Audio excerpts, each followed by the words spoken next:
Preparem as suas barreiras de proteção da Era dos Deuses, porque a batalha que vai seguir hoje pode quebrar as leis do mundo, meus shonens e shonens. De um lado, nós temos aquele que quebrou o equilíbrio do mundo assim que ele nasceu, o feiticeiro mais forte do mundo, Satoru Gojo. Do outro lado, nós temos o filho do rei dos deuses celtas, proclamado como o maior de todos os heróis da Irlanda, o lanceiro matador de deuses, Cuchulainn. Agora, sem mais enrolação, seta o dedo nesse like e se inscreve no canal. Me permita ser seu condutor por essa viagem pelo mapa do infinito. Esses dois personagens, eles são monstros quando o assunto é causar calamidades. Várias vezes já foi dito que o Gojo poderia destruir o Japão facilmente. Esse mesmo cara, ele causou vários terremotos no Japão logo que ele foi liberado do reino da prisão. Além de poder lidar com facilidade com várias maldições de grau especial ao mesmo tempo, assim como foi mostrado na luta dele em Shibuya, que se não houvesse civis sendo usados como reféns, o Gojo teria facilmente destruído todos eles, sem nem mesmo precisar da sua expansão de domínio. Vale lembrar também que na luta dele contra o Sukuna, o cara estava simplesmente quebrando as leis do mundo e varrendo bairros inteiros como se não fosse absolutamente nada. O Cuchulainn não fica tão atrás assim não, meus caros shonens. Ele possui a arma mais poderosa da Irlanda, Gaebol, o que já dá pra gente ver que ele é mais forte do que Fergus, por exemplo. O mesmo Fergus que no mangá de História Real ia apagar os Estados Unidos do mapa quando ele usou o máximo da espada dele. A Gaebol do Cuchulainn, além desse enorme poder destrutivo, tem 3 modos de como ela pode ser usada. Quando ela é usada no seu real modo de fantasma nobre anti-fortaleza, é aí que ela libera o seu real potencial destrutivo. Sem nem mesmo usar essa terceira forma, ele foi capaz de destruir o Roaias do Emiya, que com 4 pétalas já havia tancado a Excalibur Morgan da Salter. Então isso só mostra o quão apelão é a verdadeira Gaebol. Além disso, ele tem um nível de poder que é comparável ao do Heracles Berserk em termos de força bruta. De acordo com o próprio Naso, apesar de ser uma chance minúscula, o lanceiro tinha sim uma chance de tirar as 12 vidas do Berserk, que era imune a qualquer ataque que não fosse de ranquear para cima. Quando Cuchulainn estava vivo, ele não apenas se prendeu em um desfiladeiro para travar 5.000 duelos de 1 contra 1, como um desses 5.000 desafiantes era uma deusa da guerra. E quem sabe de Fate sabe que os deuses são existências absurdas que encarnam conceitos e pertencem a dimensões superiores. Mas se engana quem pensa que o lanceiro é dependente da sua lança. Ao lançar uma única runa de fogo, ele conseguiu destruir um castelo inteiro que pertencia aos Ivern, que tinha o auge da magia moderna para se proteger de ataques mágicos. E mesmo assim, com uma única runa, apenas para certificar que ele ia captar o Kirei, com essa mesma runa, ele incinerou esse castelo. Essa mesma runa podia também destruir vários servos com facilidade com um único golpe, como ele demonstrou o poder das runas, ainda sendo um lanço. Bom, acho que só isso já deu para demonstrar que apelão esses dois personagens são bastante, né? Mas eles não são apenas berserkers maníacos por destruição. Veja só o tamanho da resistência deles, meus shonens e shonens. Esses dois caras aqui são monstros quase impossíveis de se derrotar. Você deveria se considerar um monstro pelo simples ato de conseguir encostar nesses caras. Para começar pelo Gojo, ele tem um poder roubadaço que é os 6 olhos, que basicamente faz você desacelerar de maneira infinita no caminho até ele, de maneira que você nunca consegue alcançar o Gojo. Não importa o quão rápido você se mova, não que isso seja na verdade tão necessário assim.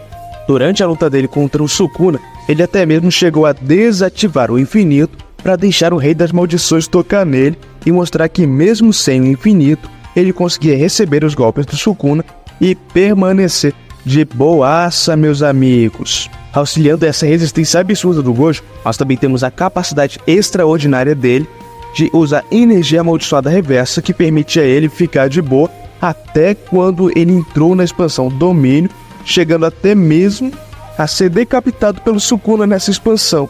Mesmo assim, ele conseguiu sobreviver e se regenerar de boa.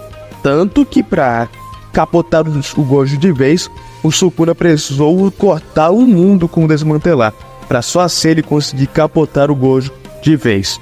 Mas se não fosse por isso, Gojo estaria de pé até hoje, sendo, sem dúvida, o personagem mais resistente desde o Jujutsu Kaisen.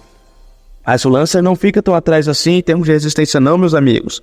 Ele conseguia ficar de pé mesmo depois da base de ter aberto esse buraco enorme no corpo dele com a Fragrak, deixando ele à beira de se jogar no Vasco.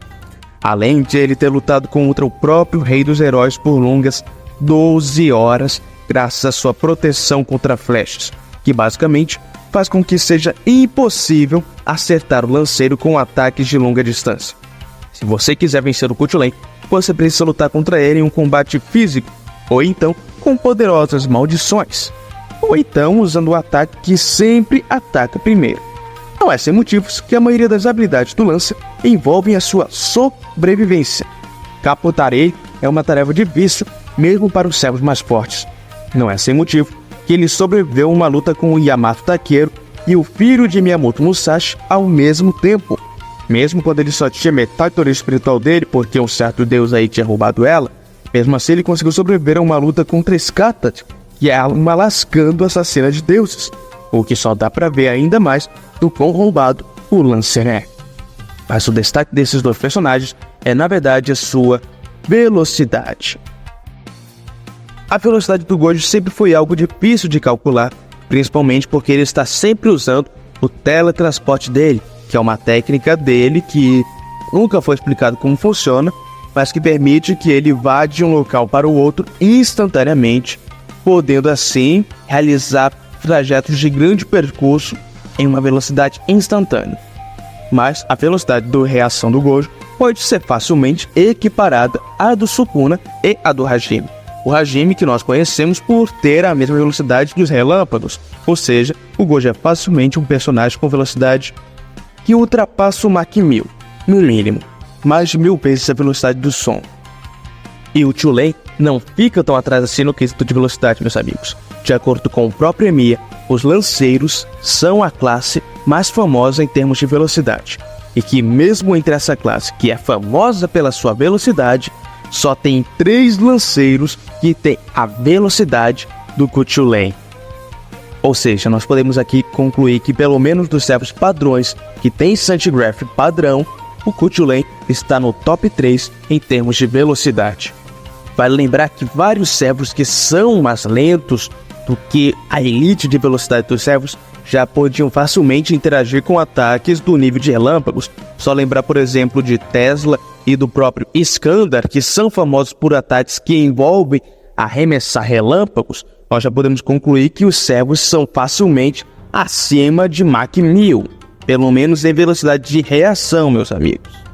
Para não esquecer de Fate Extra, onde já foi mencionado pelo próprio Iskandar, quando ele ficou surpreso com a velocidade de Kuchulain, mencionando que o lanceiro alcançava a velocidade da luz, para mostrar o quão rápido o Kuchulain é. Eu só não vou dizer que ele ultrapassa a velocidade da luz, porque já foi nos revelado em Fate Grand Order que para um servo que tem um Sandgraph padrão ultrapassar a velocidade da luz, ele teria que danificar o seu próprio Sandgraph, como aconteceu com os Dioscuros quando eles ultrapassaram a velocidade da luz. Se não fosse por isso, nós poderíamos facilmente ver servos ultrapassando a velocidade da luz. E agora vamos aqui entrando na parte mais complicada dessa batalha, que são os poderes e habilidades desses dois personagens extremamente quebrados. Começando aqui pelo Gojo. O Gojo é o feiticeiro mais poderoso de todos os Jujutsu Kaisen, depois do Sukuna, é claro. Ele tem uma série de feitiços e técnicas amaldiçoadas que ele usa durante o combate. As principais são o infinito, que, como foi dito aqui, impede que as coisas cheguem perto do Satoru, enquanto ele tiver energia amaldiçoada para manter a técnica. E como o Satoru tem uma energia quase infinita, essa técnica nunca vai acabar. Ele também tem o vermelho e tem o azul, que resumindo são técnicas para ele atirar no inimigo e bater no inimigo e causar bastante dano. E tem o roxo, que teoricamente era para ser um ataque que desintegra tudo que ele toca, né? Mas acabou não sendo assim na luta contra o Sukuna. Mas enfim, o vazio roxo em teoria é para ser um ataque que desintegra tudo que ele toca, usando uma combinação do vermelho e do azul. E por último, mas não menos importante, o Satoru ele tem uma técnica de cura, que é chamada, a técnica de reversão de energia amaldiçoada, que ele usa para se curar e que ele pode continuar se curando infinitamente enquanto ele tiver energia amaldiçoada. Por algum motivo, ele não se curou depois que aconteceu o que aconteceu no final da luta contra o Sukuna, mas era para ele poder se curar, já que até a cabeça arrancada o Satoru conseguiu curar. Além disso, se a batalha realmente estiver chegando nos seus finalmente, e o Satoru não tiver como vencer o inimigo, ele pode usar sua expansão de domínio, que é o ilimitado, A expansão do Satoru basicamente traz uma sobrecarga de informação para o inimigo, fazendo com que ele acabe morrendo praticamente mentalmente por morte cerebral. E bem, eu teria que fazer um cálculo para ver quanto de sobrecarga causa no inimigo, mas basicamente a carga que isso traz para um cérebro é tanta que se um ser humano normal passar 0,2 segundos dentro dessa técnica, ele vai precisar de 6 meses para ser reintegrado à sociedade humana. Para vocês terem uma ideia de quão roubada é a quantidade de informação que isso sobrecarrega sobre um cérebro normal. O Kuchulain não fica tão atrás na sua versatilidade de poderes. Além das 18 runas primordiais que ele tem, mas que não usa porque ele não gosta, mas que ele pode usar se quiser, tanto que a gente viu ele usando uma delas para incendiar todo o castelo Iceman e fazer ele virar cinzas, ele também tem várias skills de sobrevivência, que fazem com que ele tenha uma capacidade de sobreviver bem grande, sendo uma delas, inclusive, a habilidade de proteção contra flechas, que protegeu ele do Rei dos Heróis por longas 12 horas. E o que é que essa habilidade faz? Basicamente, todo ataque de projétil não vai atingir o Kuchulain. É praticamente impossível. Não vou dizer que é impossível, mas é quase 0% de chance de você conseguir acertar o Kuchulain com um ataque de projétil enquanto ele tiver essa habilidade. Ou seja, chance quase zero. Além disso, se o Kuchulain ele fosse invocado dentro da Irlanda, ele tem acesso a um grande fantasma nobre anti-fortaleza, que é esse que eu estou colocando aqui na tela para vocês. Que basicamente é ele criar essa lança enorme que, é suficiente para destruir um castelo aí. Que é basicamente só mais uma versão da famosa Gaibou. E tem mais duas versões. Uma é a versão da Gaibou que ele usou contra a Saber, que basicamente é um ataque que atira no coração do oponente com uma maldição de morte, que torna impossível dele desviar. Sempre acerta o alvo. Não é que ela vai atingir, ela já atingiu. No momento em que o nome de Gaibou foi proclamado, o coração do inimigo já foi atingido. E depois do coração do inimigo ser atingido, foi desenhada uma trajetória que a lança já seguiu, ela já tinha seguido. Basicamente, um ataque que inverte causa e efeito. Além disso, tem a terceira forma da Gaibou, que é a que ele usou contra o Emir para destruir a Roaias, que é basicamente um ataque da Gaibou, onde ele usa toda a sua energia mágica e faz um ataque extremamente destrutivo. Além disso, como nós falamos, o Kuchulain ele é um mago bem poderoso. Ele só não gosta de se envolver com magia, mas se ele quiser, ele pode usar magia para atacar os seus inimigos, dando assim um grande arsenal de versatilidade que o Kuchulain pode utilizar. Além disso, por ele ser um servo, ele pode, sempre que ele quiser, entrar na forma espírito e ficar praticamente intangível e voltar para a forma normal quando ele quiser.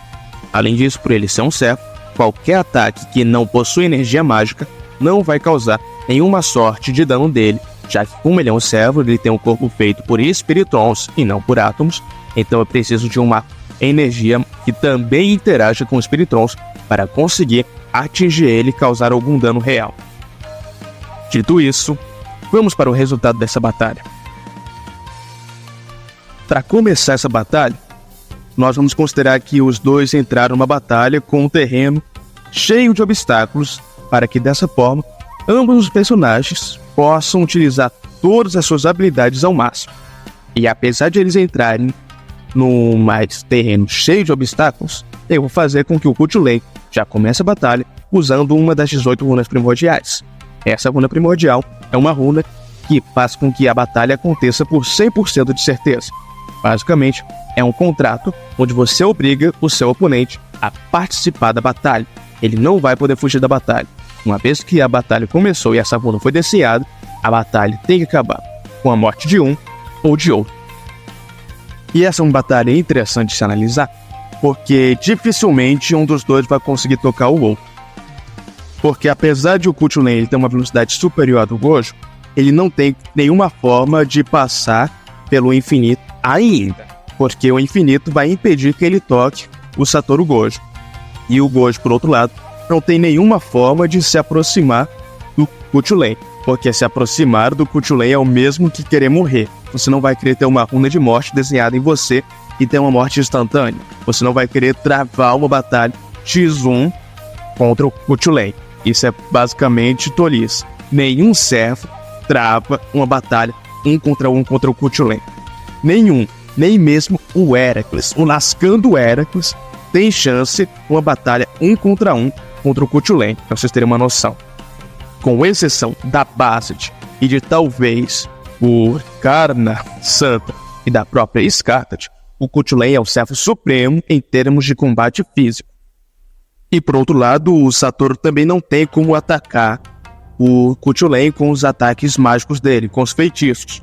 Porque tudo isso vai ser rebatido pela habilidade de proteção de flechas do Kuchulain. Simplesmente não tem como tocar ele. E mesmo que por acaso ele atacasse o Kuchulain com o vazio roxo, para tentar desintegrar a Gaibog, simplesmente não ia fazer efeito porque não é um ataque de energia mágica. A energia mágica é uma coisa que vem da natureza, enquanto que a energia amaldiçoada vem da humanidade. São energias que simplesmente não tem como interagir entre si. Então essa é uma batalha que se resume nas técnicas supremas desses dois personagens. Ou o Kuchulain morre com a expansão de domínio do Satoru, ou o Kuchulain usa a técnica da Gaibog de inversão de casualidade e mata o Gojo, ou nada. Porque o Kuchulain não tem formas de atravessar o infinito, com exceção da Gaibog e das runas primordiais. Só que o Kuchulain não gosta de usar as runas primordiais, então a gente já descarta isso. E o Satoru não tem nenhuma forma de afetar o Kuchulain que não seja pela expansão de domínio dele. Mas infelizmente para o nosso querido Satoru, as capacidades de proteção mágica e desenvolvimento do corpo dos servos é algo tão extraordinário que eu não me surpreenderia se ele conseguisse aguentar a expansão de domínio por 1 minuto, por 10 minutos sem nenhum problema, porque os servos já são seres que estão acostumados a lidarem com ataques mentais de deuses. Então, sim, que são seres que vieram de dimensões superiores. Então, o ataque de expansão de domínio do Satoru, que é simplesmente um ser da nossa dimensão, é algo que não tem como causar um dano maior que o Kuchulain já não tenha sofrido antes. Então, se a expansão de domínio do Satoru não tem como destruir o Kuchulain na mente dele, eu só consigo ver essa vitória dada para o nosso querido Kuchulain. Porque mesmo que o Satoru tenha infinito, existem formas de burlar esse infinito. E uma das formas de burlar esse infinito é através da Gaibog do nosso querido Kuchulain. Porque mesmo que o Satoru possa calcular perfeitamente todas as bases da Gaibog, ele não tem como calcular um feitiço que inverte ordem e efeito, causa e efeito. A Gaibog já está no coração do Satoru. Ele só não sabe disso ainda. Quando ele perceber que foi atingido, a trajetória já foi inventada. Simplesmente. Pois é difícil entender, mas basicamente isso, né? A lança já te atingiu. Não adianta desviar, não adianta você bloquear, não adianta correr. Não existe forma de fugir da Gaibog, exceto através de manipulação do destino. E até onde nós sabemos, o Satoru não tem nenhum poder de manipulação do destino ainda. Quem sabe ele não desenvolve depois, se ele acabar ressuscitando na luta contra o Sukuna. Coisa difícil, né? Mas, até a segunda ordem, ele não tem nenhuma manipulação do destino. Por isso, eu dou aqui a vitória para o nosso lanceiro azul. Meus parabéns, Kuchulain. E mais um vídeo do Mapa do Infinito acabou. Não se esqueça de deixar o like no vídeo e de se inscrever no canal. E se é novo por aqui, confira os outros vídeos e confira os produtos dos nossos patrocinadores. Não deixe Tiamat triste. Compartilhe esse vídeo com seus amigos.